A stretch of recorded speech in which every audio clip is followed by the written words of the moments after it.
Quand Donald Trump fait l'éloge de Vladimir Poutine aux grandes dames de Volodymyr Zelensky, le président américain a précisé hier les contours de la rencontre prévue vendredi avec Vladimir Poutine. Elle se tiendra en Alaska.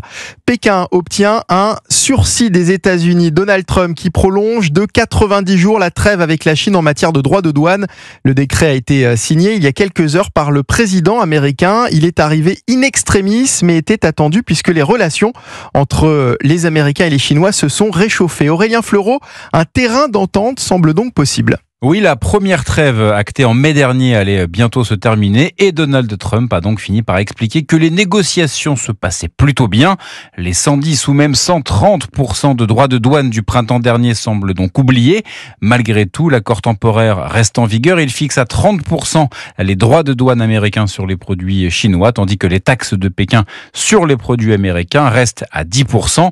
Après Genève et Londres, les négociations entre les délégations des deux pays se sont poursuivies à Stockholm ces derniers jours.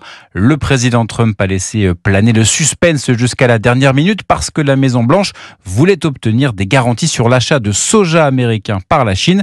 Côté chinois, le ministère des Affaires étrangères a expliqué espérer une issue positive sur la base de l'égalité, du respect et du bénéfice mutuel. Cette nouvelle trêve a été accueillie positivement par les bourses mondiales, clôture en hausse en Asie et en légère augmentation en Europe, plus 0,16% pour le CAC 40. Les explications d'Aurélien Fleureau pour Europe 1.